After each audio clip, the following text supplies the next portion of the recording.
Fantástica y bendecida tarde del lunes 4 de agosto del 2025, cuando se están cumpliendo 1093 días del gobierno del cambio, del primer gobierno progresista y perteneciente al pueblo colombiano, les decimos, por supuesto, bienvenidos una vez más aquí a Colombia con C de cambio, con C de campesinos, con C de Colombia, carajo. Y por supuesto, darle las gracias a ustedes, gracias eternas, totales e infinitas por su impresionante apoyo. Hoy, para comenzar, tengo varios entrantes y por supuesto tenemos que hablar de lo que está ocurriendo, de lo que ha ocurrido en las últimas horas en la ciudad de Santa Marta. Desde aquí nos unimos a ese mensaje de solidaridad con los damnificados. Hemos visto imágenes de inundaciones, impresionante el cambio climático definitivamente, y ustedes no se imaginan el calor que está haciendo aquí en España, es impresionante. Mañana hay alerta naranja prácticamente en todo Madrid, el mapa se ve, el mapa meteorológico rojo, un calor que no se soporta, y allá en Colombia con temporada de lluvias. Entonces nuestro mensaje, por supuesto, de solidaridad con todas estas familias que lo han perdido prácticamente todo. Las imágenes que hemos visto han sido imágenes fuertes. Por ejemplo, acá tenemos estas imágenes. Profe, todo lo perdimos, profe, mire, qué pesar. No, está saliendo, ya está bajita. Ahora quedamos encerradas, la puerta no nos quiere abrir por la presión del agua. ¡Para sacar la basura! ¡Qué cosa tan fea!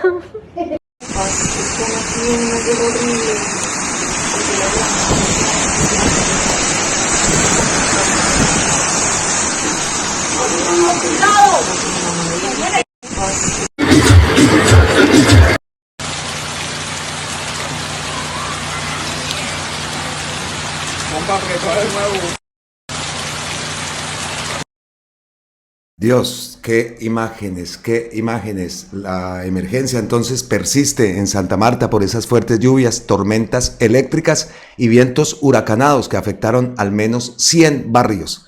Las autoridades, por supuesto, han declarado alerta naranja y brindan ayuda a las familias que lo perdieron todo y tienen agua dentro de sus viviendas. Gustavo Petro reaccionó hace pocas horas, a estas imágenes, a la situación que se está viviendo en la hermosa ciudad de Santa Marta. Santa Marta vive las consecuencias hoy de la crisis climática. Fui la semana pasada a festejar los 500 años en que comenzó la resistencia a la conquista de Bastidas. Fueron 100 años seguidos de resistencia indígena y la muerte por desmembramiento con caballos de 72 de sus caciques. Me llevaban solo a una misa donde me entregaban la cruz de Bastidas y yo no reconozco más cruz que la de Jesús, que nunca sería un conquistador. En Santa Marta quedó un concierto hermosísimo de arte puro, al que no pudo llegar el pueblo samario y debe ser divulgado a ese pueblo y al mundo, y un presidente algo encerrado y clandestino, tratando de llevar las soluciones a las necesidades de la gente. Ante este castigo que produce el petróleo, el gas y el carbón, que desde la misma Santa Marta sale y que envenena la atmósfera del mundo, salen también las consecuencias y se cuentan los muertos, porque es la muerte de la vida toda. El gobierno debe estar en Santa Marta y dar la mano al pueblo de la resistencia que quiso darle un vaso de agua a Bolívar que la necesitaba para vivir. Así que, por supuesto, nuestro mensaje de solidaridad con Santa Marta, con las familias damnificadas, con las familias que hemos visto que lo han perdido todo prácticamente. Sabemos que el gobierno no los va a dejar solos y esperamos que así sea, y esperamos que se les dé una pronta solución a todas estas familias. Y esperamos también, por supuesto, ¿no?, que estas ayudas también lleguen a otras partes del país que también se están viendo afectadas por esta temporada de lluvias. El cambio climático que tantos niegan. Y como les digo, aquí en el momento que está hirviendo, es que sale uno a la calle y ni los perritos pueden andar, el piso hirviendo, y llevo muchos años acá en España y de verdad que cada día va a más. Cada día los inviernos son mucho más fríos y los veranos mucho más calientes, y lo que decimos y lo que se habla en la calle, ya prácticamente primavera y otoño desaparecieron. Pasamos de invierno a verano, de verano a invierno directamente. Así que repetimos entonces nuestro mensaje de solidaridad con Santa Marta. Bueno, ese es el primer entrante, una noticia triste, pero estamos seguros que con la ayuda del Estado van a salir adelante. Así debe ser. Y por supuesto, entonces, continuando, entrando un poco en materia, aunque todavía son entrantes, pues siguen los coletazos, ¿no? De ese ataque, de la innombrable.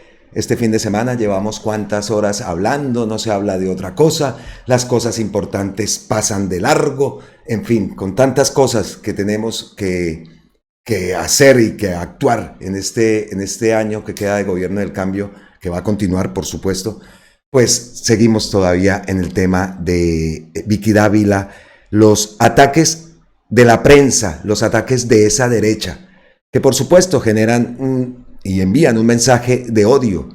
Así muchos lo nieguen, el mensaje de odio se ve reflejado en las calles. Yo lo sentí y, por ejemplo, vean este video. Lo publica Ave Fénix. Si pudiera describir la realidad de la cultura política colombiana, sin duda empezaría con este video. Gracias a la joven que graba, a la señora que se sienta a apoyarlo y a aquel de azul en la ventana, que con su risa demuestra el circo que es el uribismo y que genera solo burlas. Veamos este video. Le metieron 12 años a Uribe ya condenado. ¿Que no hay que coger al que está allá? ¿A quién hay que coger? ¿A Petro? A Petro. ¿Y por qué? Porque le ha sido mal. No, Uribe es más malo que Petro. Uribe es asesino. El asesino del Palacio de Justicia. Hay gente que está... ¿Petro asesinó gente? Claro, Sí. Y Uribe también. Miren al muchacho de la camisa azul, miren el rostro de la joven que está ahí adelante, la señora de gafas, pero miren al de la camisa azul allá pegado en la ventana. Pero a Uribe lo condenaron a 12 años. Y Petro es el presidente. Y a Petro lo van a volver a otra vez a reelegir. Otro 4 años con Petro. Yo voy a votar por Petro. ¿Y por qué? Pero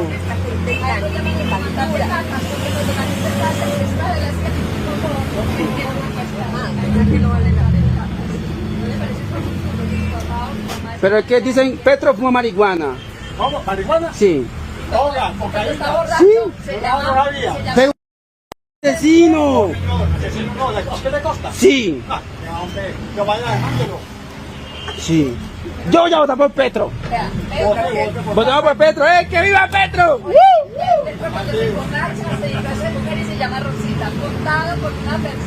Ese video refleja la realidad política en Colombia, la actualidad política en Colombia. Así está dividido el país, todos lo sabemos. Yo lo sentí, lo viví en mis carnes es cuando estuve en Colombia y eso va a seguir creciendo. Los ataques de la derecha funcionan, claro que funcionan, a esa gente la empoderan más. ¿Vieron la actitud del señor? Maracacháfano, polvo blanco. Así, así. Y eso lo divulgan, entonces la estrategia les funciona. Que ya sabemos, nosotros no creemos en eso, nosotros aquí tampoco es de... no, muestren pruebas. No montajes chimbos como lo que hicieron este fin de semana, ¿no? Incluso fechas por allá de campaña, ¿no? Pero bueno, pruebas concretas no hay, pero genera eso. Que capte votantes, ya es otra cuestión que tenemos que medir. Que esos mensajes hagan que gente que votó por Gustavo Petro se arrepientan, es algo que tenemos que medir. ¿Qué puede pasar? Por supuesto. Muchas personas votaron por Petro, que tenemos que decirlo para que no subiera Uribe, pero se desconectan y lo único que siguen es después alimentándose con esos medios.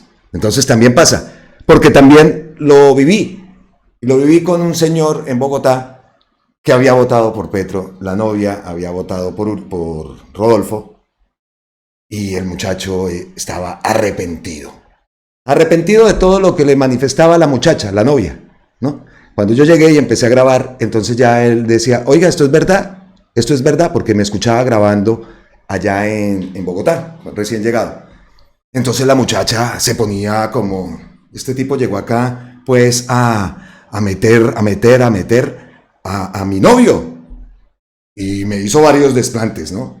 Y después con el muchacho salíamos, nos tomábamos un tinto, una aromática, y me preguntaba, oiga, ¿es verdad eso? Dije, claro, hermano, es que si usted votó por Petro, o votó por un cambio, no solamente es echarle el voto, es que hay que enterarnos de qué es lo que está pasando. Si sirvió lo que yo hice, si se está dando algo de lo que me prometió ese señor, si se está presentando en el país.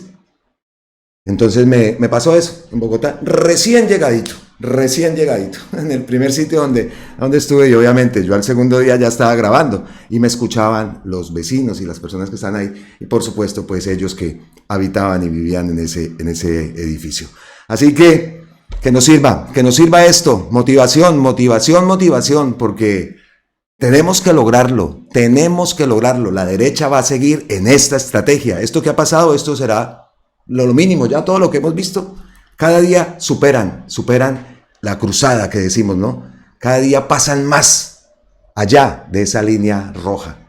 Hace rato lo han hecho y lo van a continuar haciendo. No pasa absolutamente nada, no hay nadie que los detenga. Los únicos que podemos detener esa desinformación, somos nosotros, no los medios, sino todos, los que en realidad creemos y sabemos que lo mejor para Colombia es que continúe este sueño progresista y que todas esas metas, todos esos programas de gobierno que faltan por cumplir y que necesitan una continuidad de este proyecto, pues que se pueda seguir avanzando y que en realidad llegue la transformación a todos esos territorios como lo estamos viendo.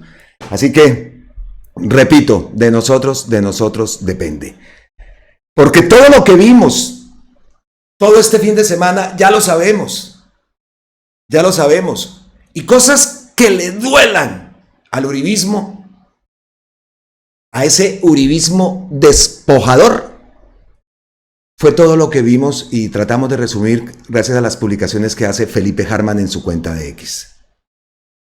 Esos días de trabajo intenso en Córdoba, ¿recuerdan? Haciendas de Macaco, haciendas que entregó Mancuso, las vallas que reflejaban cómo esos territorios o esas hectáreas, esas tierras habían sido entregadas por los paramilitares y aún así seguían utilizándolas, ganado, 500 cabezas, otro por allá tenía búfalos, no sé qué, y no, gratiniano, por toda la cara. Esa labor de Harman en Córdoba, después estuvo en el Magdalena, pero los días de trabajo en Córdoba que estuvimos acá siguiendo los videos de él, donde se recuperaron 4.000 y más de 4.500 hectáreas que hace años fueron entregadas por los paramilitares al Fondo para la Reparación a las Víctimas y que estaban siendo ocupadas indebidamente. Hoy, más de 358 familias campesinas reciben estas tierras. Esas son las cosas que se deben publicar. Esas son las cosas que se debe dar visibilidad. Más de 358 familias campesinas reciben estas tierras tras décadas de lucha y resistencia, listas para volver a sembrar el alimento, fortalecer la economía agrícola del país, porque cuando la tierra retorna a las manos que las trabajan, brota de ellas alimento, esperanza, dignidad y desarrollo. Y publica, ahí vemos el post, esta tierra sí es mía. Ese es el hashtag que ha utilizado Harman y la Dirección Nacional de Agencia de Tierras para esta labor inmensa. Eso es lo que jode al uribismo. Esas cosas, esas son las noticias que se tienen que divulgar. Esas son las noticias que jode al uribismo. Cosas tan importantes como eso, la reforma agraria, temas que debe discutir el país, el futuro de Colombia, la producción, el turismo. Vamos a ver al final noticias de turismo. ¿Quién paga la crisis fiscal? Pero desafortunadamente esa oposición nefasta que tenemos en Colombia solo reduce esa discusión al show, al espectáculo, al amarillismo, a la degradación, al ataque. Dice Harman, al paso que vamos, Felipe Harman, al paso que vamos, los debates presidenciales los va a conducir la negra candela. Es que es así. Es así. Esos son los temas que tenemos que hablar de eso. Pero no, desafortunadamente no ocurre. Esas personas que recibieron la tierra, ¿a esas personas les importa el show de Leiva o la innombrable? No. A ellos no les importa eso. Esa gente, ellos, esos campesinos están felices de recuperar su tierra que le quitaron gobiernos anteriores. Ese es uno de los propósitos de este gobierno. Y toca salir a desmentir gilipolleces, banalidades, inventos chimbos de esta gente. Eso es lo que tenemos que estar hablando. Y vamos a darle gusto entonces a esa derecha. Porque tenemos imágenes exclusivas de la rumba de Gustavo Petro. Las fiestas problemáticas de Gustavo Petro. Entonces, pues no se me vayan a escandalizar, pero tenemos que mostrar, por supuesto, las imágenes de las fiestas de Gustavo Petro. Como lo digo, son imágenes exclusivas, las publica Canábico Objetor y pues aquí les vamos a dar visibilidad.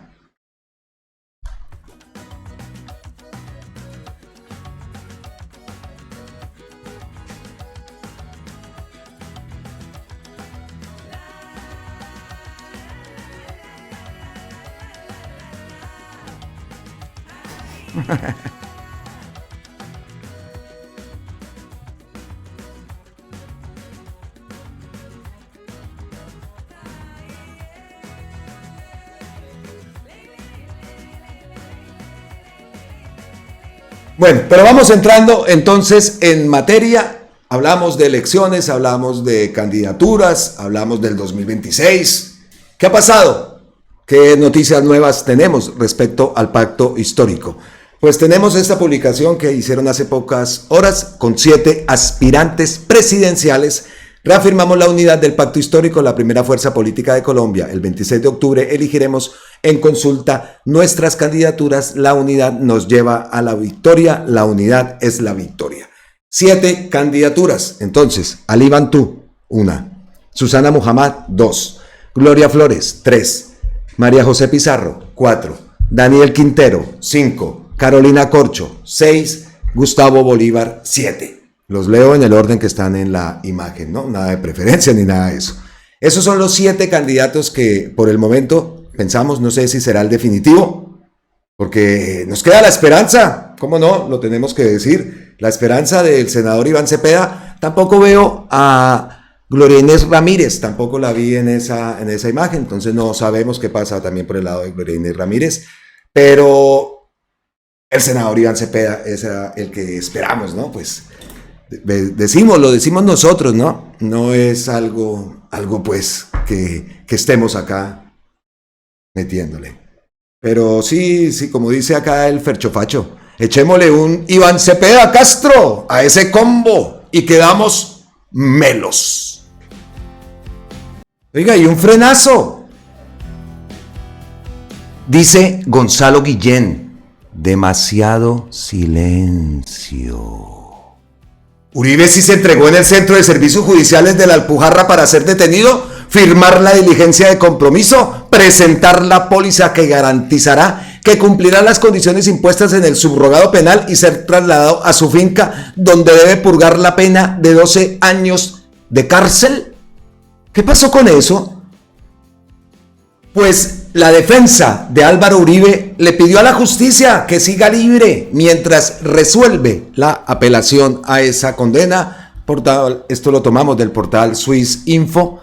4 de agosto, Bogotá. La defensa del expresidente colombiano Álvaro Uribe presentó una acción de tutela, un recurso de amparo ante el Tribunal Superior de Bogotá en la que solicita la libertad del exmandatario condenado a 12 años de cárcel por fraude procesal y soborno en actuación penal hasta que se resuelva la apelación en segunda instancia. Jaime Granados consideró en su recurso que la sentencia del pasado 1 de agosto transgredió derechos fundamentales como la dignidad. En esa dirección, el equipo jurídico de Uribe, que gobernó Colombia entre el 2012 y 2010, pide que se amparen esos derechos y que le suspenda la ejecución de la sentencia mientras avanza el proceso de apelación. Sabemos también, recordamos que Uribe fue sentenciado en primera instancia a 12 años de cárcel en régimen domiciliario, a una multa de más de 3.400 millones de pesos colombianos y a la inhabilitación por más de 8 años para el ejercicio de funciones públicas. También recordamos que la jueza ordenó la detención inmediata de Uribe, una medida considerada desproporcionada por la defensa y los partidarios de Álvaro Uribe. Entonces, lo que estamos esperando es el fallo, porque el fallo será apelado ante el Tribunal Superior de Bogotá, que debe pronunciarse en segunda instancia a más tardar en octubre próximo. Heredia, la jueza, amplió en 2 días, hasta el 13 de agosto, el plazo para que la defensa de Uribe presente la apelación de la condena. El expresidente Iván Duque, también vimos, propuso el sábado una acción legal respaldada por millones de personas para que permita a Uribe seguir en libertad mientras se cierra su caso. Entonces, estamos esperando eso. Y también hay una pregunta que muchas personas nos hacemos, ¿no? Muchos nos hacemos.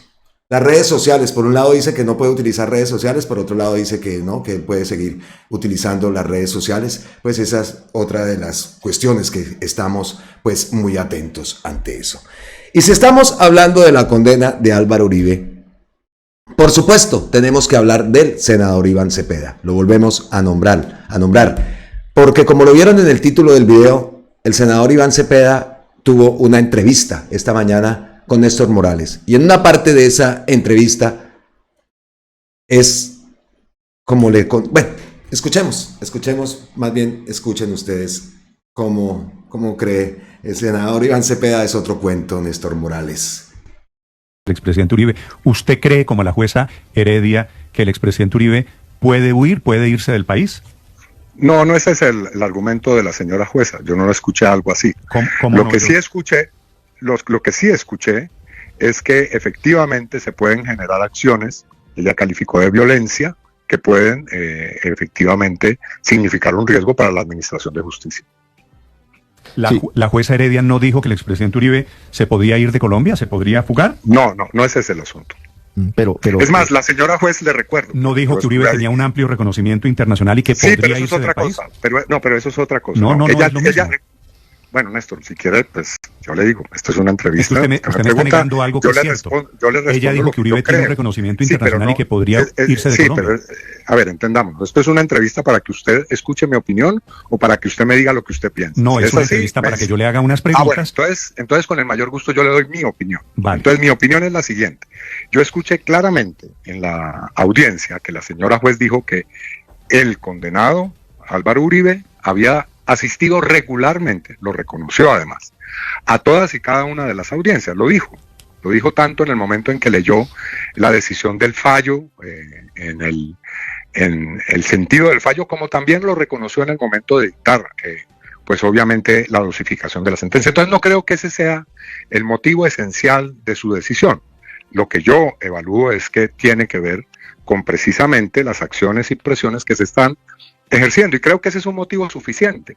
No es posible, Néstor, que haya candidatos o precandidatos, como uno quiera llamarlos, bueno, creo que son precandidatos realmente, del Centro Democrático, diciendo que, calificando, por ejemplo, a quienes han intervenido en esta decisión de plaga, sin que eso merezca un reproche de quien ha sido procesado. No es posible que se estén produciendo amenazas contra la seguridad de la jueza por parte de testigos que ha presentado la defensa, diciendo en las redes sociales que ya se tiene ubicada la familia de la señora juez. Eso es, desde todo punto de vista, no solamente inadmisible, sino es delictivo. Sí. Totalmente cierto lo que dice el senador Iván Cepeda. Respecto a la jueza, respecto a lo que se dijo en ese juicio, pero tomamos la última parte, donde habla de precandidatos, hablando de plaga a los que llevaron esa acción judicial o los que intervinieron en esa acción judicial, llamando plaga simpatizantes de izquierda, llamando plaga, cáncer a los progresistas, a las personas que defienden el gobierno del cambio. En fin, señalando a diestra y siniestra, no pasa absolutamente nada. Eso lo vimos, gravísimo, pero que no se nos olvide, como lo dice el propio senador Iván Cepeda en un post que había enviado en días anteriores. Bueno, esto lo envió hace 2 días. El infame cabildeo en los Estados Unidos. El infame cabildeo que están haciendo en los Estados Unidos los enviados del condenado en primera instancia, Álvaro Uribe Vélez, busca no solo debilitar el Poder Judicial, sino generar sanciones para todos los colombianos de no lograr recuperar su impunidad. Eso sin duda es una traición a la patria. ¿Y por qué traigo este post del infame cabildeo en los Estados Unidos, como lo describe el senador Iván Cepeda? Porque Gustavo Petro reaccionó a ese post. Quienes van afuera a los Estados Unidos a hablar con la extrema derecha para que desde allá se presione a la justicia colombiana son apátridas. No se les puede llamar miembros de la oposición, sino traidores a Colombia. Quienes van a los Estados Unidos a hacer lobby van es en contra de la justicia y en contra de Colombia. Se quieren pasar por la faja la actuación judicial en Colombia. Se quieren intrometer en nuestro país, en nuestra soberanía. Y diciendo que es que el culpable es Petro, que fue Gustavo Petro el que llevó a la cárcel a Álvaro Uribe. Cuando todos sabemos, es que qué argumentos tan chimbos, que eso comenzó hace más de, 13 años lleva ese proceso. Más de 10 años, bueno. Y entonces ahora el argumento es que es Petro, que es la fiscalía de Petro, la jueza narco no sé qué, como le dijeron, prácticamente narcocomunista. Esas son las descripciones hacia la jueza, caricaturas incluso con brazaletes de las FARC a la jueza. Y así lo han publicado y no pasa absolutamente nada. ¿Cómo me gustaría que el senador Iván Cepeda tomara la decisión, siempre y cuando su médico lo autorice, no sabemos, que se incluya en esa consulta en octubre? Ahí sí muestro yo mi favoritismo. Pero es que, repito, ese argumento que fue en este gobierno, que fue Gustavo Petro. Wilson Arias, el proceso y la condena de Álvaro Uribe. Ni siquiera un poderoso expresidente está por encima de la ley. Un principio que prácticamente ya no rige en los Estados Unidos, y esta es una razón más para rechazar con firmeza la intromisión imperial a nuestra soberanía. Claro, lo que dice el senador Wilson Arias. Y el senador Wilson cita a Rodrigo Uprimni. A mí me gusta la visión de muchas veces, en muchas ocasiones Rodrigo Uprimni critica al gobierno. Perfecto. El mismo Gustavo Petro lo ha dicho, que le gusta la posición desde muchas ocasiones, así no se compartan muchas veces las opiniones, que es que de eso se trata. Entonces traemos a Rodrigo Uprimni, que ha tenido bastante aceptación, la columna que ha publicado este fin de semana, que habla sobre eso. Y seguimos hablando del proceso y la condena de Álvaro Uribe Vélez, escrita por Rodrigo Uprimni. Una síntesis de la evolución del proceso contra el expresidente Álvaro Uribe Vélez tal vez le permita poner en un mejor contexto la condena impuesta por la jueza Sandra Heredia. Este caso surge de unos debates impulsados por el senador Iván Cepeda sobre posible involucramiento de Álvaro Uribe Vélez en la formación de grupos paramilitares. Hemos visto en videos anteriores esos resúmenes.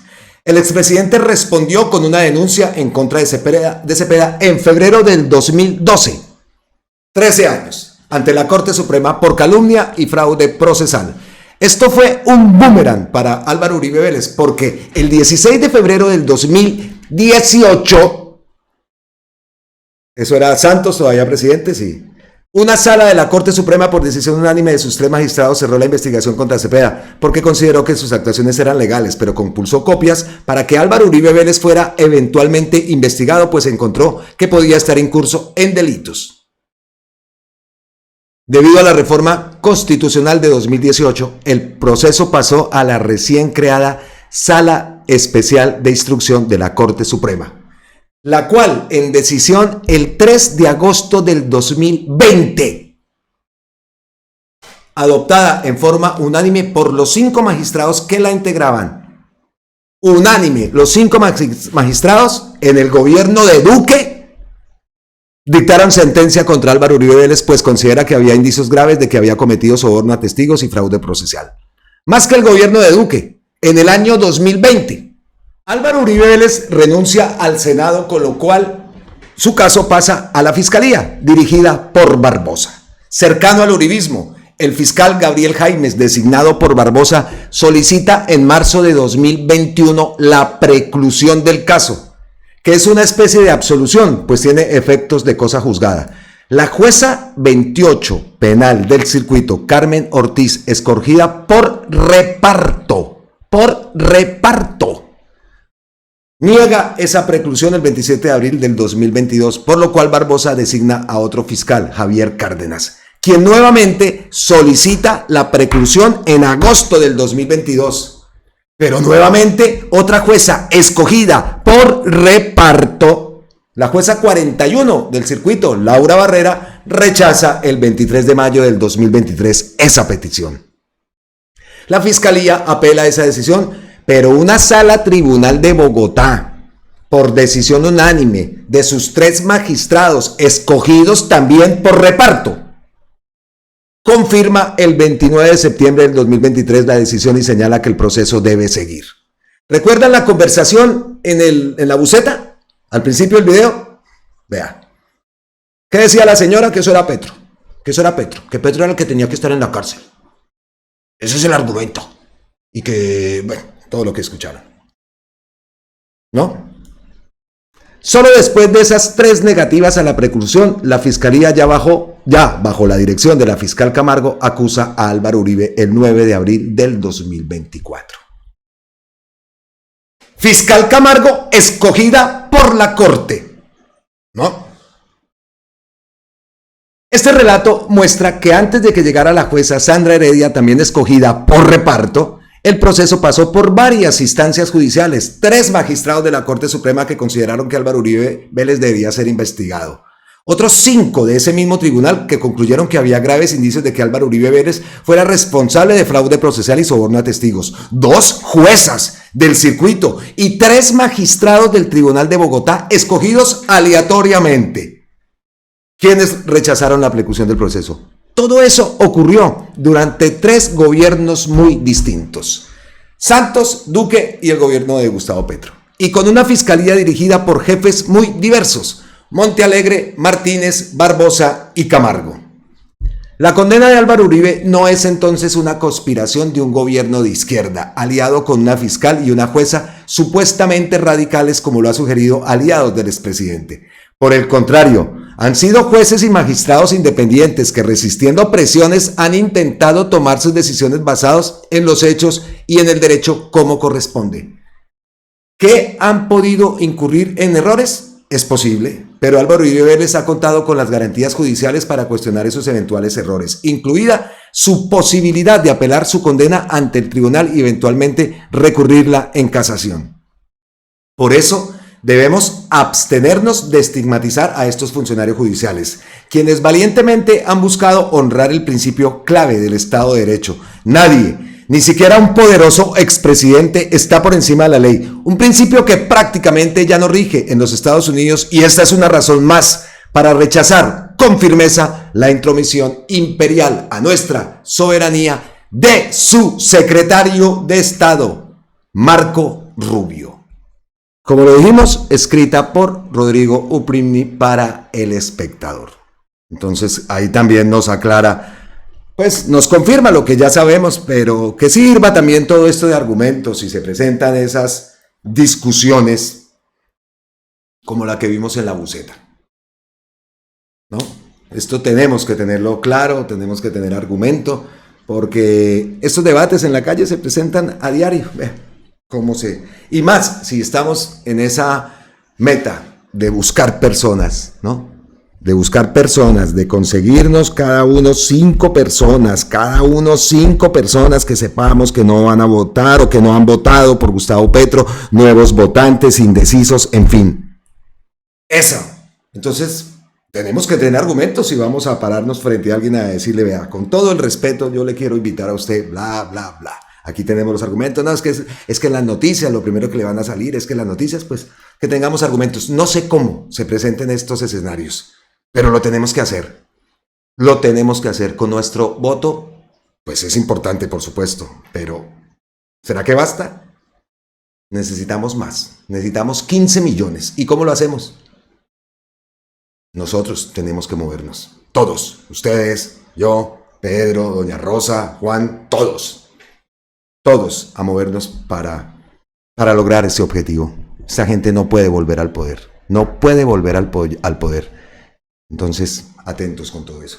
Pero ya que leímos esa columna de Rodrigo Uprimni, y aquí ustedes saben que nos gusta leer, aunque a veces las estadísticas muestran que en estos momentos muchas personas se van del video o adelantan, la típica adelantar, pues otra columna, y esta vez nos vamos para el portal Pares, que habla de Iván Cepeda. Sí, estoy acá con Iván Cepeda y su serena firmeza, por Luis Eduardo Celis. Iván Cepeda Castro, el pasado 28 de julio, al salir de la audiencia en la que la juez de la República, Sandra Heredia, declaró culpable a Álvaro Uribe Vélez, presentó un mensaje al país en el que dijo: sin triunfalismo ni arrogancia, convocamos al conjunto de fuerzas políticas, económicas y sociales del país a una reflexión de fondo. Es necesario concertar una instancia ética de la verdad en la que se reconozca la responsabilidad de quienes han dirigido al Estado. Se pida perdón oficialmente a las víctimas y se las repare y se selle la reconciliación de nuestra nación. Si el hoy condenado expresidente Uribe muestra voluntad de hacerlo, nosotros también estamos dispuestos a recorrer ese camino por el futuro del país. Mensajote. En ese mensaje se expresa el talante Iván de firmeza en unas convicciones que ha animado su vida y el talante de hombre dispuesto siempre al diálogo y la concertación sobre principios. El 14 de septiembre de 1977, a los 15 años, Iván participa de la protesta del paro cívico convocado por las centrales sindicales. Vive en Kennedy y ya es militante de la Juventud Comunista. De su madre, Gira Castro Chadid, y su padre, Manuel Cepeda Vargas, heredó el carácter de llevar la vida bajo la guía de convicciones y firmes compromisos. Iván ha vivido de manera intensa la Colombia de las luchas por el cambio. Ha sufrido los rigores de las duras violencias que le arrebató a él y su hermana María a su padre Manuel Cepeda Vargas un 9 de agosto de 1994. Se van a cumplir años de ese terrible día, ¿no? 9 de agosto. Cuando en un plan criminal con la participación directa de agentes estatales, el senador por la Unión Patriótica y el Partido Comunista Colombiano fue asesinado a pocas cuadras de su apartamento en la localidad de Kennedy. Ante el cuerpo de su padre, Iván juró que ese crimen no quedaría en la impunidad, y con paciencia, persistencia y mucho valor, y junto a abogados y personas del mundo de los derechos humanos, del sistema judicial, muchas y muchos amigos de la vida, logró establecer quiénes fueron los responsables intelectuales y materiales de ese magnicidio, y se empeñó en que fueran juzgados y no permitir un hecho más de impunidad. Iván se presentó ante el país con un mensaje sereno y firme, cuando los jefes paramilitares con arrogancia y cinismo fueron al Congreso de la República con un discurso de héroes y salvadores. Allí, de manera silenciosa, Iván levantó la fotografía de su padre para decirle a Colombia que faltaba verdad, justicia, reparación y garantías de no repetición. En los últimos 20 años, Iván ha sido destacado líder del movimiento social y político que seguimos trabajando por una Colombia en paz y con democracia de calidad. Colombia vive una intensa lucha social, política y cultural. Y allí contamos con el liderazgo firme y sereno de Iván Cepeda Castro. Espero que los astros se alineen e Iván compita por la presidencia de la República. Requerimos de su voz y fuerza ante los duros retos en que está inmersa Colombia. Buen artículo del portal Pares, y me llamó la atención que el propio senador Iván Cepeda mírenlo, aquí lo vemos, Iván Cepeda y su serena firmeza. Él mismo lo ha republicado y lo ha citado para enviar y lanzar su post. Pero bueno, esperemos a ver qué ocurre. Tenemos que avanzar, más noticias, por supuesto, ya hemos hablado bastante de Uribe, del juicio, leímos columna, nos explica Ricardo Uprimni cómo ha sido todo este proceso en el juicio de Álvaro Uribe. Acabamos de leer esa, digámoslo, biografía que nos muestra más apartes del senador Iván Cepeda, de su vida, de su lucha constante también por la no impunidad en el caso de su padre, y ya vemos cómo es una persona persistente, ¿no? Por la lucha de la verdad, ¿no? Ahí queda reflejado. Álvaro Uribe, yo creo que de las cosas que se arrepentirá en la vida será haberse metido con el senador Iván Cepeda, ir a buscarlo y calumniarlo. Ahí están, 12 años, que no se nos olvide, ¿no? Bueno, pero hablemos de más cosas, y en este caso pues tenemos que ir a la cuenta de X, cómo no, de Gustavo Petro. Porque le ha respondido a César Gaviria, quien se fue en contra del presidente por la política de la paz total. Dice César Gaviria que la búsqueda de la paz no se mendiga, se impone. También cuestionó el decreto que incluye algunos puntos de la reforma a la salud y ha publicado esto. Sobre mi último comunicado, hace un par de semanas alerté sobre el grave deterioro del sistema de salud en Colombia. Es que leer esto, la Superintendencia de Salud, entidad que hoy administra la mayoría de las EPS intervenidas, ha sido incapaz de garantizar. Bueno, esto es lo que publica este oscuro personaje también, ¿no? Y aquí vemos una carta infame. Lamentablemente dudo que el nuevo decreto del gobierno resuelva de fondo esta situación. Pretende modificar por vía administrativa normas de ley, incluso disposiciones que la Corte Constitucional definió en noviembre de 2023 como el corazón del sistema de salud. El gobierno ha ignorado estas disposiciones de forma reiterada, incurriendo en múltiples desacatos a los fallos de la Corte y a sus órdenes expresas, ¿no? Hay un resumen de lo que ha publicado la carta pues que envía a Gustavo Petro. Por imponer la paz, llevamos 70 años de guerra. Listo. A Valencia le dijeron que impusiera paz y bombardeó campesinos humildes y no cesa la violencia. De seres humanos es hablar. Nunca dejen de ser humanos si lo que en realidad quieren es la paz. Aún con la más bestia de las bestias, vestido de hombre, hay que hablar. El mismo César Gaviria lo intentó. No se le critica por hablar, sino por bobo. Aquí tratemos de no ser bobos. ¿Qué podemos decir después de ese mensaje de César Gaviria? Lo primero, pues obviamente, lo que dice Gustavo Petro, ¿no? De entrada. Con eso, qué mejor respuesta. Por imponer la paz, llevamos 70 años de guerra, ¿no? El mismo Gaviria lo intentó. Pero, por supuesto, si lo habla Gustavo Petro, eso no. ¿Qué representa Gaviria?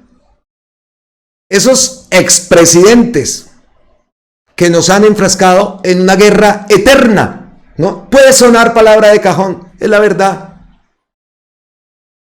Gobiernos que no sirvieron para nada son los que hoy hablan como adalides o dárselas de adalides de la verdad. Gobiernos anteriores que promovieron la desigualdad social. Así nació el descontento y así aparecen los primeros grupos insurgentes, ¿no? ¿Qué nos ha traído? ¿O qué nos trajo esa seguridad democrática? ¿Qué es lo que quieren entonces? Que la paz se logra esboleando plomo. Eso es, ¿no? Plomo es lo que les gusta.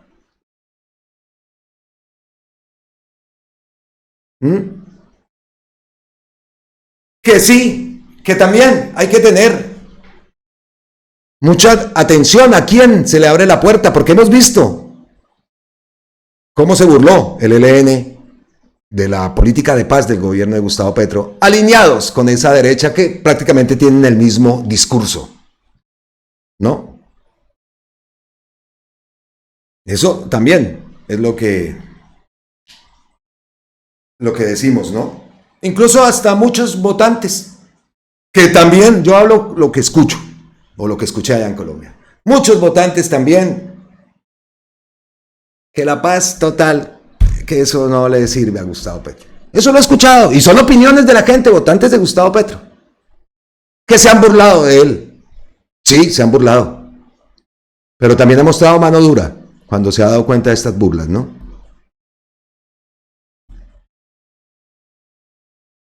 Son luchas, son dos luchas y dos banderas del gobierno, ¿no? Y por supuesto, son dos luchas que van a mostrar en parte ¿Cómo ha sido este gobierno de Gustavo Petro para Colombia, no? Dos banderas lo han sido y lo fueron durante su campaña. La bandera anticorrupción, la bandera de la paz total, ¿no? Más banderas, por supuesto, las transformaciones, pero esas dos banderas son banderas claves que se hablaron en campaña. ¿Podemos hablar de fiascos en cuanto a paz total? No, se han logrado muchos avances. Y también lo decimos, hemos visto cómo se han burlado también de Gustavo Petro. Hay que seguir luchando, hay que seguir buscando esa paz total, hay que seguir labrando ese camino, hay que seguir con esa reforma agraria, porque como lo dijimos anteriormente, esa gente que está recibiendo tierras, a esa gente le importa un pepino las cartas de Leiva y los montajes de Vicky. Esa es la verdadera transformación del país. Y esa lucha anticorrupción, que siempre nos van a restregar por toda la cara el tema de los carrotanques. Eso es otro de los argumentos que debemos, que eso no lo van a sacar. Los carrotanques es lo primero. Los carrotanques, la corrupción. Entonces, las banderas de este gobierno tienen que continuar en alto. Se tiene que hacer mucho y se tiene que avanzar en esos procesos de paz. Tenemos un año para que termine este gobierno y que continúe, ¿no?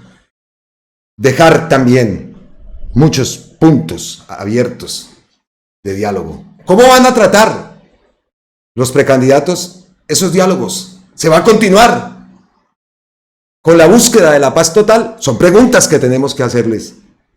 Hemos escuchado la mayoría de las intenciones de continuar buscando diálogos, aprendiendo de todo lo que ha ocurrido. Claro, se tiene que aprender, y en este caso sobre todo el ELN. Vamos a ver entonces cómo termina esto, ¿no? Pero lo que envía también César Gaviria habla de la reforma a la salud y las decisiones que ha tomado el gobierno. Lo dijo. Se burlaron de la reforma a la salud, la sabotearon y lo que se pueda decretar se decreta. Porque el cambio en la salud en Colombia no se puede detener. Y ese paso a un modelo preventivo tiene que continuar. Como estamos hablando de salud, nos vamos otra vez entonces a la cuenta de Gustavo Petro, que ha posteado esto. Los exministros de salud son cómplices de una enorme defraudación al erario. Parte también sirve como respuesta a César Gaviria. Primero, que pidan perdón por el desastre de su CPS. Y ahí hay una noticia, hoy hay alocución. En la alocución de hoy veremos la realidad del sistema de salud que ya implementamos de acuerdo a la ley y esperamos terminar de implementar bajo la ley. Miren por ahora estos cuadros que muestran el estado de nuestro sistema de salud en 2021 dentro de la OCDE. Sé que la prensa mentirosamente repite que es de los mejores del mundo. Vamos a ver el cuadro. Y aquí vemos entonces, no es de los mejores. Aquí vemos Colombia, ya lo ven acá, 223. Este cuadro los muestra entonces los colombianos que murieron por casos prevenibles. Aquí vemos entonces 223. Y los colombianos y colombianas que murieron por causas tratables, por enfermedades tratables. Y nos vamos a Colombia, 105. Ese es el número que representa el cuadro, ¿no? Como vemos, está entre los primeros lugares del mundo, ¿no? No es de los mejores sistemas de salud que existen. ¿Qué más dice Gustavo Petro? Ese desastre se llama falta de previsión, y previsión es lo que ahora queremos hacer. Así que hoy, como lo escuchamos y leímos, pues hay alocución a las 7 de la noche, se verá la realidad del sistema de salud que ya se ha implementado de acuerdo a la ley y que se seguirá implementando de acuerdo a la ley. Listo, salud. Otra cosa, educación. Porque no nos quedemos en banalidades, hablemos de cosas importantes y por supuesto, educación nos interesa muchísimo. Nos vamos a la cuenta de Colombia Humana. En la W habló el ministro Daniel Rojas y retó a Katy Jubinao. O renuncia él o renuncia a ella. Los periodistas de la W concluyeron que la que debe renunciar es la congresista Jubinao. Este gobierno creó 190.000 nuevos cupos en la educación pública. Entonces escuchemos esto que ocurrió en la W. Realmente un ejercicio, porque nosotros encontramos en el 2022 que la nueva matrícula eran 395.373 y al 2024 revelamos que la matrícula ha crecido hasta alcanzar 520.814. Lo que hace la oposición es una resta simple, está muy bien. Les pido a quienes nos escuchan, si quieren sacar una calculadora, restan 520.814. A 520.814 le restan 395.373 y le da una suma de 125.441. Si hacemos esa misma resta simple con, por ejemplo, el gobierno Santos, que encontró 382.238 y le restamos 359.667, el resultado es negativo. Quiere decir que en el gobierno Santos se perdieron 22.571 cupos. Si hacemos lo mismo en el gobierno Duque, la resta nos da 35.703. Quiere decir que triplicamos al gobierno Duque y pues ni qué decir del gobierno Santos que la resta le dio negativo en tan solo 2 años. Porque claro, estamos ministro, hablando de cifras del 2024. Si usamos la regla simple, que es la resta que hace la congresista Jubilado. Yo le pido mucha atención a usted y a todos los que nos escuchan, porque yo aquí pongo mi pellejo en juego. Si la congresista lograra demostrar que 65.063 personas con nombre y apellido, con número de cédula, se matricularon en la universidad pública, mismo programa, una vez y 2 veces, es decir, se contabilizaron 2 veces, esa persona con nombre, con cédula, programa, universidad pública, yo renuncio al Ministerio de Educación. Ya mismo renuncio, si eso se demuestra. Pero si, en cambio, no lograse demostrar lo mismo y 190.504 seres humanos con familias, con número de cédula, con nombre y apellido, ingresaron a una matrícula por primera vez a la universidad pública, entonces, y no existe esa diferencia, pues entonces yo retaría a la congresista que ella renuncie al Congreso y a sus pretensiones de reelección en el Congreso de la República. Porque la fórmula del Departamento Nacional de Planeación, que insisto, es una fórmula tramposa que el gobierno tiene que corregir, permite duplicar los cupos creados en el año 2023. En 2024. Los 2 cupos que se crean en el año 2024 son duplicados por esta fórmula. Y así sucesivamente con cada año. Entonces, para 2025 se duplican los cupos de para 2026 se duplican los cupos de 2024 y de 2025. Y así sucesivamente. Pero, doña Catherine, usted tiene un pequeño problema en su argumentación. Juan Diego, ayer, en W Sin Carreta, nuestro programa estelar de la noche, fue directamente a las universidades. No fue ni al Congreso ni al gobierno. A las universidades. Juan Diego, antes de su pregunta, ¿a quién le dio la razón la academia? Pues ASCUN, que es justamente el gremio de las universidades, tanto públicas como privadas, más de 90, pues le formulamos la pregunta: ¿quién está diciendo la verdad? ¿O la representante Jubilado o el ministro de la Educación, Rojas? Y dicen, representante Jubilado, que pues las cifras son esas, 190.000 nuevos cupos y son la autoridad, que las cifras son de ellos, ni siquiera son del ministerio. Muchas gracias, Julio. Igualmente para usted. Merece. Bueno, Alberto, hemos creado un tribunal de honor. En este momento, Juan Diego seleccionó a Yoreli, a Laura y a Camila para que definan lo de la renuncia, Alberto. Sí. Que quién se va y quién se queda. No podemos, no hay empate, ¿no? No. Es un jurado de tribunal de honor de 3. Sí, y los dos, y quedó grabado. Exactamente. Yoreli, ¿quién tiene la razón? yo le creo a la academia, así que el ministro tiene la razón. O sea, que renuncie al Senado. A la Cámara de Representantes. No, a la aspiración al Senado. Ah, sí, a la aspiración al Senado. Sí, perfecto. Togada Laura Daniela. Yo le creo a la representante. Resuelve Camila, ¿no? Tiene usted, Camila, el peso de la responsabilidad de la renuncia de un ministro y de una senadora. Camila, ¿se va con la aspirante al Senado y representante o con el ministro? Yo le creo a las entidades, Julio, le creo a las estadísticas. No. Bueno, yo me voy con el ministro. No son cifras, son seres humanos, jóvenes de territorios donde nunca se imaginaron tener oferta de educación superior. Son rostros, familias, historias. Y conózcales, escúcheles, empatice con ellos, son nuestra razón de ser. Y aquí tenemos otro testimonio. Mi nombre es Jennifer Rincón Amaya, soy estudiante del Instituto Técnico Agrícola de Convención, colegio reconocido como líder en acoger a la niñez y juventud vulnerable de la zona del Catatumbo. Estamos muy contentos porque por primera vez en la historia, la Universidad Francisco de Paula Santander, seccional Ocaña, brinda educación desde el municipio de Convención de manera gratuita. Yo soy una de esos 190.000 nuevos estudiantes que podemos acceder de manera gratuita a la educación superior en todo el país. Mejor estudiar. Me encanta cuando escuché el testimonio. ¡Ay, mi convención linda! Vea, qué buena noticia, de verdad, desde Convención, en el corazón del Catatumbo. Jennifer, de allá es mi abuelita, de allá es mi mamá, era mi mamá.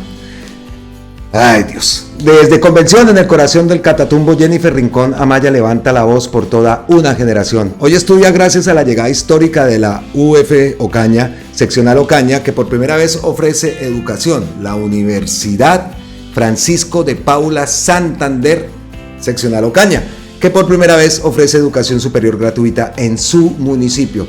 Es una tierra marcada por el conflicto. Soy uno de los 190.000. Se convierte en un grito de esperanza, porque mejor estudiar también es sanar, resistir y construir un futuro en paz. Así que nos alegramos, por supuesto, por Convención. Mire, aquí desde Tibú, Juliana alza su voz y dice con claridad, aquí en este video. Hola, mi nombre es Juliana Alejandra Fajardo Jereda, estudiante de Tecnología en Gestión Comunitaria en el Instituto Superior de Educación Rural, ICE, que por primera vez llega al territorio de Tibú. Hoy soy uno de los 190.000 nuevos estudiantes que podemos acceder de manera gratuita a la educación superior en todo el país. Y así se ha generado un hashtag con muchos testimonios. Vean, otro rapidito. Hola, me llamo Tilson Tobar y les cuento que la Universidad de Magdalena llegó a San Sebastián Magdalena por primera vez en la historia. Yo soy uno de los 190.000 nuevos estudiantes que ahora podemos acceder de manera gratuita a la educación superior en todo el país. Mejor es estudiar. Mejor es estudiar, mejor es estudiar. En fin, hay muchos testimonios que se han dado por primera vez en la historia de territorios. Es que se debe tener musiquita. Sí, tiene musiquita, pero vean, aquí hay más. La UIS llegó a Valledupar. Juan David no la dejó pasar. Pues a ver qué dice Juan David. Hola, me llamo Juan David y les cuento que la UIS llegó a Valledupar por primera vez en la historia. Yo soy uno de los 190.000 estudiantes que ahora podemos acceder de manera gratuita a la educación superior en todo el país. Muy bien, esto tiene que hacerse una campaña publicitaria enorme con todos estos testimonios de los jóvenes que están por primera vez pueden acceder a la educación gratuita, un nuevo futuro para ellos se les muestra, se les presenta, ¿no? Acostumbrados de pronto a vivir sin la ilusión, sin la esperanza, si la familia no tiene el billete para mandarlos para ciudades principales, pues el estudio, ¿qué hacemos? Pues no, vea que aquí pues terminemos actuando y en estas bandas, porque ¿qué más hace la gente? Allá en Convención sí que se ve eso, tanto de parte y parte, ¿no? Los esfuerzos y los sacrificios por los padres, enviar a sus hijos a estudiar a Bucaramanga, a Bogotá, lo digo con conocimiento de causa, porque ya lo saben, mi abuela, mi madre era de Convención, yo amo Convención, un pueblo hermoso que por allá nunca se pudo volver y esperamos poder volver algún día. Yo por lo menos aspiro a poder volver a Convención. Recuerdos de mi infancia maravillosos. Es más, hasta el primer amor fue en Convención, allá de pelado.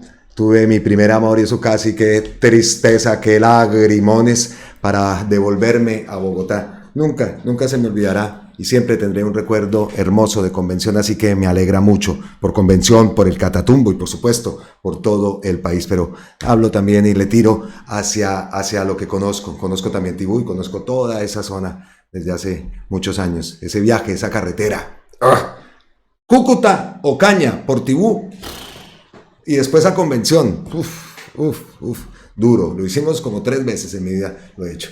A ver si por fin también esa carretera presenta soluciones. Bueno, vamos llegando al final del contenido. Me acaba de llegar una notificación de Gustavo Petro, entonces lo tomamos como noticia de última hora. Y vamos a leer este post que acaba fresquito, está calentito, que acaba de enviar Gustavo Petro. Aún siguen periodistas hablando de pruebas sin saber. ¿Por qué una pareja que convive se habla en su cama por chats? ¿Por qué se habla que mi gobierno abandona la defensa de la testigo protegida si es punto de la fiscalía? Y si la norma dice que se puede retirar la escolta al protegido, si es bajo principio de oportunidad y debe cumplir normas que obligan a sostener la condición de los principios de oportunidad y que son para todos y todas, que se acepte esa condición. Que la prensa averigüe cuáles son esas normas, esa es su obligación. De paso, como sucede con cualquier ilícito, los bienes materia de la codicia, recuerden que la codicia acaba con la vida humana, deben quedar en manos del Estado y serán del Estado o de los estafados, dependiendo del delito, proceso en el que no me inmiscuyo y que tiene actores del proceso en el que solo me inmiscuyo con uno, porque es mi hijo y es dándole apoyo moral y cariño. ¿Por qué el acceso de la candidata al proceso que ahora se disfraza de periodista? ¿Por qué sabe de las consecuencias legales de sus actos y por qué no quiere hablar de sus fuentes que son información reservada de la Fiscalía? En principio, porque la Fiscalía no puede juzgar ni investigar al presidente, y muchísimo menos por hechos delictivos inexistentes. Esa violación de la Constitución no solo es de la candidata, sino que comenzó con el fiscal Burgos, incluso con tortura psicológica sobre Nicolás Petro. Con Days, a la que le di mi abrazo, solo tuve una relación lejana y respetuosa porque, y lo confieso, sentía muchas desconfianzas. De mi parte, siempre tendrá mis respetos mientras esté dentro de las normas que hoy la obligan. Las fuentes de la periodista derivan de fiscales de la mafia narcotraficante y su cúpula en la Fiscalía. Oiga, y aquí nos preguntamos algo. Hemos leído ya varias veces con anterioridad ese pacto, ese negocio, ese acuerdo macabro que le propuso Barbosa a Gustavo Petro, que continuara Mancera en la Fiscalía, al frente de la Fiscalía. Obviamente eso no se dio, llegó Luz Adriana Camargo. ¿Qué pasó después? ¿Cuál fue la reacción de Barbosa al no de Gustavo Petro?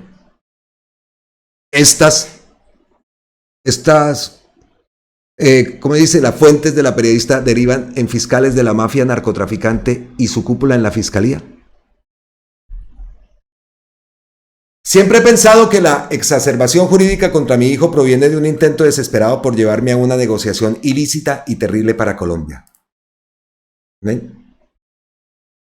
Dado que la mafia de Marcet, el uruguayo posible asesino del fiscal Pesci, tenía influencia en la cúpula de la Fiscalía. Oigan esto. Querían obligarme a negociar la permanencia de esa cúpula y ternar a Marta Mancera. ¿No? Marcela Mancera. Marta Mancera. Que Gustavo Petro ternara a Marta Mancera. Miren dónde va la cosa. Esto es fresquito, acabadito de enviar. Seguro en otras circunstancias mi hijo sería juzgado por los verdaderos delitos que quizá cometió, pero que querían que a través del proceso de mi hijo estuviera en peligro la presidencia. Por eso, desesperados, la candidata y la cúpula de la Fiscalía buscaban su declaración acusándome bajo el terror y la tortura psicológica. Por eso irrespetaron sus derechos y a su actual esposa. Por eso las preguntas de los interrogatorios de la nueva Gestapo buscan acusar al presidente rompiendo la Constitución. Por eso toda la prensa se fue, no a analizar el delito, sino a afirmar calumniosamente que se habrían sobrepasado los topes de campaña. Por eso, aún hoy, un periodista deportivo, sin saber al servicio de la presión mafiosa, repite sin la evidencia judicial esta calumnia. Yo no soy de la condición de los que propusieron el trato. Sé perfectamente qué significa un trato con la mafia asesina. Aún con riesgo del sacrificio de mi hijo y mía, no pacté. La terna fue hecha con mujeres ajenas a mí y defensoras de la verdad. Lamentable que el día de la condena de Uribe salgan cosas de mi vida íntima maltratadas por el chisme y la prensa. Para eso era, y la única movilización de apoyo a Uribe prevenga de una iglesia extraña sobre la que los periodistas de Cuestión Pública, en su ejercicio libre que mi gobierno protege, descubrió que en algunas de sus seccionales haber ayudado a lavar dólares de Marcet, incluso con el envío de dineros para el asesinato del fiscal paraguayo Pecci en Cartagena. Una verdadera justicia debe investigar eso. Qué triste apoyo popular. Yo respeto la libertad de cultos y las creencias libres de cualquier colombiano. De mí no esperen una censura sobre ello. Lo escribimos nosotros en la Constitución de 1991. Pero las creencias no se deben mancillar y manipular con el delito. Y miren lo que publica Cuestión Pública. Los negocios ocultos. Los negocios ocultos en Colombia de Sebastián Marcet, uno de los prófugos más buscados. Sebastián Marcet, señalado por el asesinato del fiscal paraguayo Marcelo Pecci, quiso repetir en Colombia el modelo que usó en Paraguay para el presunto lavado de dinero, con una fachada de empresario de espectáculos. Marcet Cabrera, uruguayo de 34 años, es un criminal con muchas caras. Actualmente prófugo, se hizo pasar por futbolista profesional en Paraguay para esconder sus actividades delictivas a la vista de todos. A la vez se presentaba como un empresario de espectáculos que promovía conciertos con artistas internacionales en varios países de la región. Pero la Fiscalía de Paraguay descubrió en el caso a ultranza que la empresa Mastian Production sería una fachada para blanquear el dinero fruto de sus negocios con el polvo blanco. Una investigación de OSR Clip junto a medios aliados en Colombia y Paraguay reveló que desde octubre del 2019 Marcet figura como principal accionista de una empresa registrada en Bogotá. Para ello usó una identidad falsa. La compañía tiene un nombre similar de la firma en Paraguay y se dedica a la misma actividad que, según la fiscalía de ese país, podría ser usada como fachada para lavar dinero. La hipótesis de la Fiscalía es que Marcet realizó una apuesta escénica acerca de su figura de supuesto empresario que escogió precisamente luego de sus constantes viajes a Paraguay para realizar el tráfico ilícito de polvo blanco y, en caso de que existiera sospecha acerca de sus ingresos, poder justificarlos como aparentemente provenientes de su actividad en espectáculos con la empresa Mastian Production. Según la investigación, que ahora está en la etapa de juicio oral, Marcet no está en el banquillo por estar prófugo. Casi al mismo tiempo se montaba la sociedad paraguaya. Marcet utilizó la identidad boliviana falsa de Gabriel de Sousa Bermer para adquirir en Colombia el 85% de JC Production, Mastian Production SAS, una empresa que continúa activa, según los documentos disponibles en la Cámara de Comercio de Bogotá. Esa dependencia explicó a esta alianza que no verifica la veracidad de los pasaportes porque entre sus funciones no está la de corroborar la identidad de nuevos accionistas. La empresa quedó registrada en un edificio de apartamentos dúplex en el barrio Chico Norte de Bogotá. Las autoridades paraguayas indicaron que desconocían la existencia de la empresa colombiana. Judicialmente no tenemos información al respecto, dijo la jueza Rosarito Montaña, quien preside el caso contra Marcet en Paraguay. No me sorprendería que también quisieran utilizar Mastian en Colombia para incorporarla al esquema de lavado de dinero de este grupo criminal, declaró ante la consulta de esta alianza. La Fiscalía colombiana, en tanto, no ha respondido si conocía la existencia de la sociedad de Marcet en ese país o si se han realizado alguna medida de prueba para indagar sobre el asunto. Pero recordemos entonces que el nombre de Marcet se hizo público. Aquí vemos una imagen. Marcet se hizo público, su nombre se hizo público cuando el fiscal general de Paraguay, Emiliano Rolón, dijo que podría estar en el segundo anillo de autores del asesinato del fiscal paraguayo Marcelo Pecci, ocurrido en Colombia el 10 de mayo del 2022 en la isla Barú, cercana a Cartagena de Indias.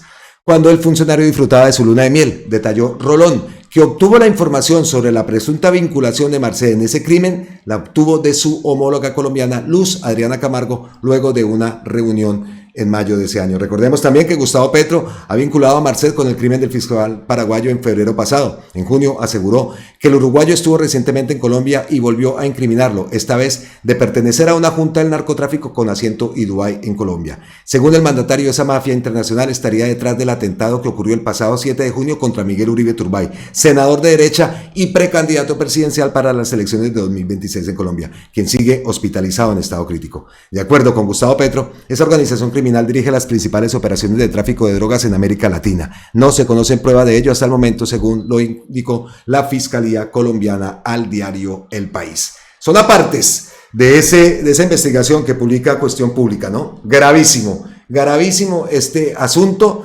y nos preguntamos entonces, ¿cómo así? ¿Cómo así que Marcet, Sebastián Marcet, pasó por Colombia y nadie lo supo, o muy pocos? Las conexiones y todo es lo que ha destapado Cuestión Pública.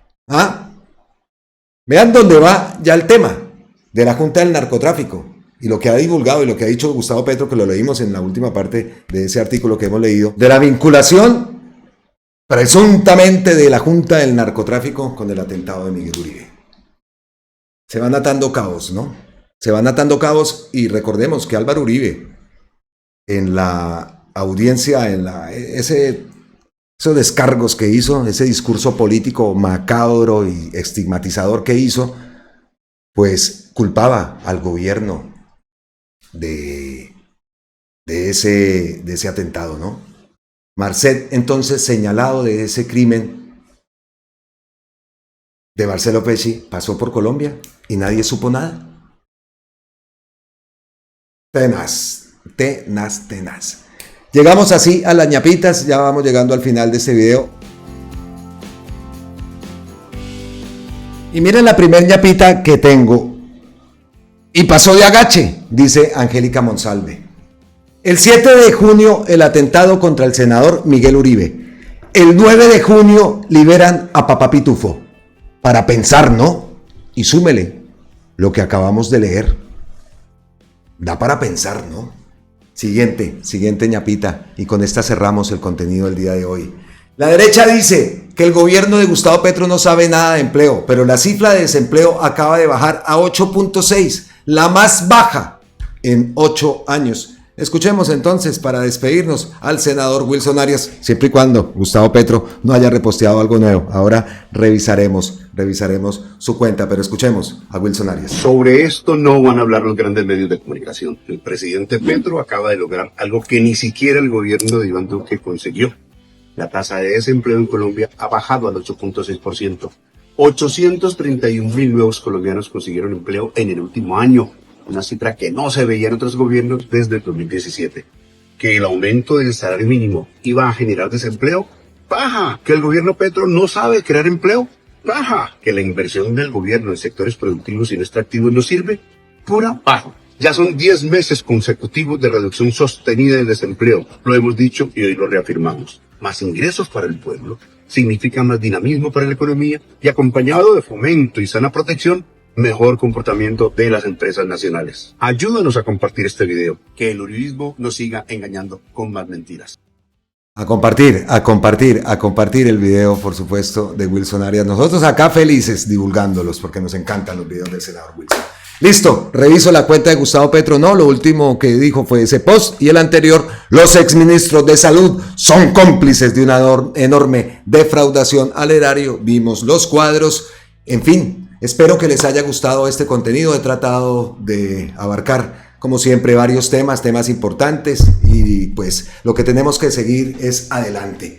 Tenemos que dejar ya tanta banalidad y tanta cuestión y ponernos atentos con lo que realmente importa, es esa transformación de nuestro país, la elección que tenemos que hacer, ellos allá coordinados, seguros, firmes para lograr esa transformación, ese cambio que queremos para nuestro país, y nosotros por nuestro lado pues también dispuestos a dar la batalla, a continuar en esta lucha y a continuar con este sueño progresista más allá del 2026. Esto va hasta el 2040, y eso, si es que lo dejamos, como decía por ahí un amigo el amigo costeño. Nos vemos entonces en la próxima. Abrazotes ancestrales desde la distancia. Como siempre, millones, trillones de gracias eternas, totales, infinitas a todos ustedes. Miles de bendiciones.